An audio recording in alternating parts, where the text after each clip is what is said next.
یہ کون سی دین کی خدمت ہے فرقوں کے اندر گھس جانا؟ قرآن تو پورا اس کے خلاف ہے. وَاعْتَصِمُوا بِحَبْلِ اللَّهِ جَمِيعًا وَلَا تَفَرَّقُوا، تم سب کے سب مل کر اللہ کی رسی کو مضبوطی سے تھام لو اور فرقوں میں مت بٹو. اس آیت کے اوپر کسی نے عمل نہیں کرنا ہے، صرف انجینئر صاحب نے عمل کرنا ہے. اور اللہ کی رسی صحیح مسلم میں نبی اسلام نے بیان فرما دیا کہ وہ قرآن ہے. ہر کوئی اللہ کی رسی ڈیفرنٹ بیان کرتا ہے. ہمارے بریلوی بھائی کہتے ہیں دیکھا جی رسی ہوتی ہے نا جی، رسی کے اندر چھوٹے چھوٹے ریشے ہوتے ہیں، پھر مل کے ایک رسی بنتی ہے. وہ ایک رسی جو ہے وہ بابوں کی محبت کی ہے، ایک رسی جو ہے وہ نبی کی محبت کی ہے، ایک اللہ کی محبت کی. حالانکہ اللہ نبی سے کوئی کسی کا لینا دینا نہیں ہے، بابے ہی ہوتے ہیں سب کچھ ان کے. تو اللہ کے بندو، مطلب یہ بتایا جا رہا تھا کہ اس میں سے ریشے نکال لیں.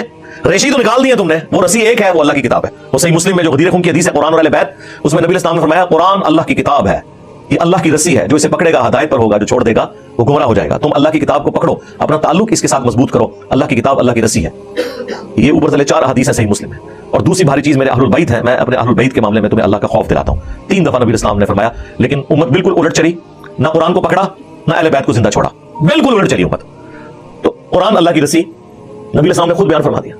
اور دیکھیں رسول اللہ کو سینٹرڈ کر کے اللہ تعالیٰ نے قرآن میں سورۃ الانعام کے اندر کیا ارشاد فرمایا؟ ان الذین فرقوا دینہم وکانوا شیعا، بے شک جنہوں نے اپنے دین میں فرقے بنا لیے اور اپنے آپ کو گروہوں میں بانٹ لیا. لست منہم فی شیء، اے نبی آپ کے ساتھ ان کا کوئی تعلق نہیں ہے. بے شک وہ کہتے رہے کہ غلامی رسول میں موت بھی قبول ہے، لبیک یا رسول اللہ کہتے رہے، ٹھیک ہے جی، نعرہ تکبیر لگاتے رہے، جو مرضی، آپ کے ساتھ ان کا کوئی تعلق نہیں. جنہوں نے گروہوں میں بانٹ لیا اپنے آپ کو اور فرقہ واریت کرائی، انما امرهم الی اللہ ثم ينبئهم بما كانوا يفعلون، ان کا معاملہ اللہ کے سپرد ہے، پھر اللہ انہیں بتا دے گا جو دنیا میں انہوں نے کرتوت کیے تھے. اب یہ آیت اسپیسیفکلی یہود و نصارہ کے بارے میں نازل ہوئی کہ انہوں نے دین میں فرقے بنائے ہیں. اے نبی آپ کا ان سے کوئی تعلق نہیں ہے. یار ایک بار کی پارٹی فرقے بنائے اور سیدنا ابراہیم خلیل اللہ کے دین کو چھوڑ دے، اگرچہ اپنے آپ کو ابراہیمی کہتی ہو، کرسچن بھی کہتے ہیں ہم ابراہیمی ہیں، نصارہ بھی کہتے ہیں ابراہیمی ہیں، اس کے باوجود رسول اللہ کو کہا جا رہا ہے صلی اللہ علیہ وسلم آپ کا ان سے کوئی تعلق نہیں ہے. اور اگر نبی کے اپنے ماننے والے یہ کام کریں تو انہیں تو پڑیں گے لتر. اور دوسروں کی غلطی نہیں برداشت کی جا رہی، اپنوں کو چھوڑتا ہے کوئی؟ اس لیول پہ اتر کے ما کان ابراہیم یہودی ولا نصرانی ولکن کان حنیفا مسلما وما کان من المشرکین. اوے ابراہیم نہ تو یہودی تھے نہ نصرانی تھے، وہ تو سب سے ٹوٹ کر ایک اللہ کے ہو گئے تھے اور وہ مشرک نہیں تھے. یعنی وہ یہود و نصارہ دونوں کلیم کرتے تھے کہ ہم ابراہیمی ہیں.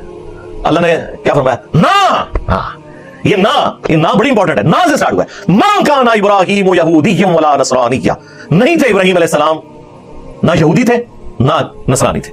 ولیکن، یہ اردو میں بھی آتا ہے لیکن، ولیکن کان حنیفا مسلما وما کان من المشرکین. حنیفہ تھے سب سے ٹوٹ کر ایک اللہ کے ہو جانے والے، اور مسلم تھے، سنی شیعہ نہیں تھے، اور ایک اللہ کے ماننے والے تھے، مشرک نہیں تھے. آج بھی ابراہیمی وہ ہوگا جو ابراہیم علیہ السلام کے طریقے پہ ہوگا، سب سے ٹوٹ کر ایک اللہ کا ہو جانے والا تابع فرما. اور پھر اللہ تعالیٰ حضرت ابراہیم کو کتنا آن کرتے ہیں قرآن میں، ملت ابیکم ابراہیم هو سماکم المسلمین من قبل وفی ھذا، پیروی کرو ابراہیم کی ملت کی جس نے تمہارا نام مسلم رکھ دیا تھا، من قبل، اس قرآن کے نزول سے پہلے، وفی ھذا، اور اس کتاب میں ہم نے بھی تمہارا نام مسلم رکھ دیا. اب اس سے زیادہ آپ کو کیسے سمجھایا جائے؟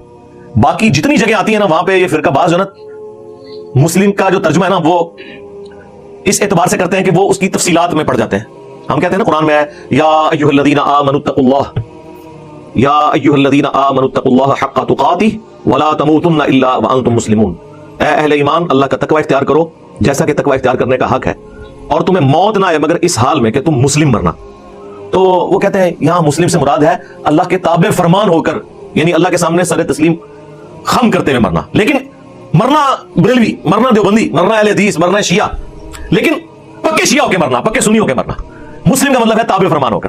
اب مجھے بتائیں تابع فرمان اللہ اور اس کے رسول عز وجل صلی اللہ علیہ وآلہ وسلم کا وہ ہوگا جو ان کا کہنا مان رہا ہے، یا وہ ہوگا جو بالکل الٹ چل رہا ہے جو کہنا مان رہا ہے؟ وَاعْتَصِمُوا بِحَبْلِ اللَّهِ جَمِيعًا وَلَا تَفَرَّقُوا. وہ کہتے ہیں نہیں جی وہ تو حدیث میں آیا کہ 73 فرقے ہو جائیں گے. جی حدیث میں آیا کہ 73 ہو جائیں گے، لیکن یہ تو نہیں کہا کہ بڑھاؤ. یہ دو الگ چیزیں ہیں. غیبی خبر کو انہوں نے عقیدہ بنا لیا. وہ تو سر صحیح مسلم میں آیا کہ قرب قیامت میں عورتیں ایسا لباس پہنیں گی گویا کہ ننگی نظر آئیں گی، یا تو وہ چست لباس ہوگا یا باریک ہوگا. تو اس کا کیا مطلب ہے کہ نبی اسلام نے ہمیں حکم دیا ہے کہ اپنی عورتوں کو ننگا لباس پہنانا ہے، یا یہ مطلب ہے کہ ایسا ہوگا تم نے نہیں کرنا؟ تو سرکار اس کو جوڑ لیں ادھر جو ابو داؤد کے اندر حدیث ہے. ترمذی والی سند کے اوپر کلام ہے وہ جو 73 فرقوں والی ہے، لیکن ابو داؤد والی سند جو ہے وہ مضبوط ہے کہ میری امت کے 72 فرقے جہنم میں جائیں گے اور صرف ایک جنت میں جائے گا. اور وہ نبی اسلام نے اسے فرقہ نہیں فرمایا، فرمایا ہی الجماع، وہ ہوگی جماعت، مین سٹریم کی امت. اور فرق عربی میں کہتے ہیں ٹوٹ کے الگ ہونے کو. ایک درخت سے جب پتا ٹوٹتا ہے نا تو اس پتے کو کہا جاتا ہے یہ فرق ہو گیا. اسے